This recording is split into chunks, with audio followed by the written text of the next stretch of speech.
La petite mémé sicilienne, Pietra. Ce qui m'avait beaucoup frappé petite, moi, c'est qu'on m'avait expliqué qu'on ne connaissait pas exactement sa date de naissance. Ce qui me paraissait dramatique parce qu'on ne pouvait pas fêter son anniversaire. Voilà. Ma petite mémé sicilienne, elle est née donc en Sicile. Elle a migré d'abord en Tunisie, puis en Algérie, et puis au Maroc, où elle a épousé mon grand-père, qui lui migrait de Gironde. À l'époque, beaucoup de Siciliens et de Calabrais migraient vers l'Afrique du Nord, qui était la terre promise.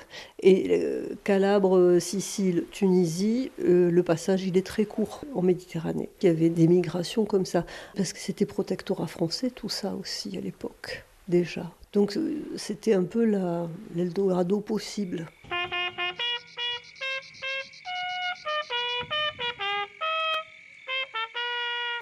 C'était avant 1900, hein, donc elle est née fin du siècle, autour de 1890, je pense. Mais la date exacte, on ne sait pas. Il y a une date fictive hein, sur les papiers. Son père avait une boulangerie dans un village qui s'appelait Castelvetrano. Ma mémé sicilienne a passé sa vie quand même, bon, surtout son enfance, je pense, hein, dans la misère, etc. Enfin, pauvre. Mio nonno paterno faceva il pastore a Sciacca. Elle était toute petite.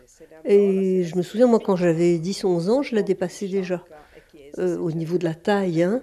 Voilà, elle était toute petite et c'était comme une pâte à pain, quoi, une bonne pâte, tout en gentillesse, tout en rondeur, voilà.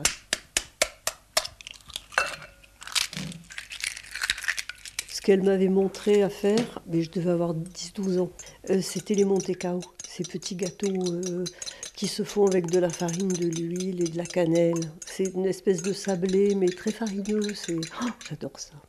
Voilà, donc ça, elle m'avait appris les Montecao. Et la recette des Montecao de mémé fait partie du patrimoine familial culinaire. Voilà. Elle n'était pas du tout sur un mode éducatif. Elle était vraiment déjà de cette génération où on n'est plus que dans le lien affectif, dans la petite mémé, quoi. Elle avait des cheveux blancs, elle était toute petite, toute ridée comme une pomme.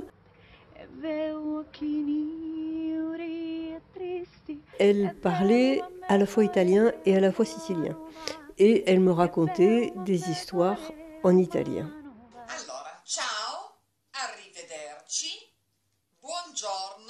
Mais c'est ce qui a fait qu'après, quand je suis arrivée au collège, j'ai voulu apprendre l'italien et que je lis de l'italien et que voilà.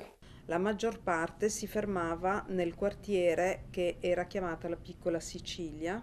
Ma petite mémé sicilienne, alors elle ne savait pas écrire. Elle était analphabète, mais elle connaissait les histoires. Et elle les racontait, et les chansons. Et des chansons. Mon père lui avait appris à signer.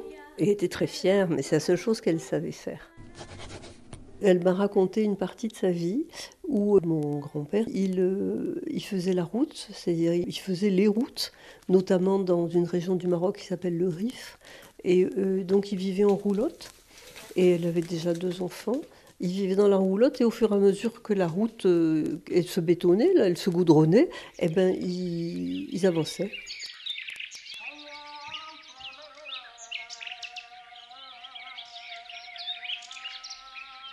Elle disait qu'elle avait beaucoup aimé cette période de sa vie.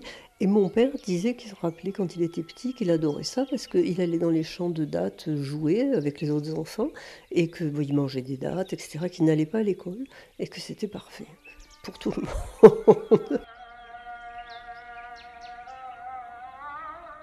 Et sur la fin de sa vie, cette mémé sicilienne, elle a été gardienne du cimetière de sa fille au Maroc. Et elle habitait là. Ouais.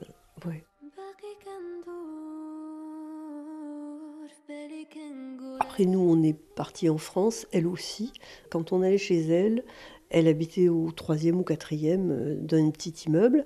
Mais en bas, il y avait un magasin de bonbons. Et ça sentait les bonbons. Oh, l'odeur des bonbons, oui, dans toute la cage d'escalier. Moi, j'adore aller là, parce que rien que pour l'odeur, t'en prenais plein les papilles.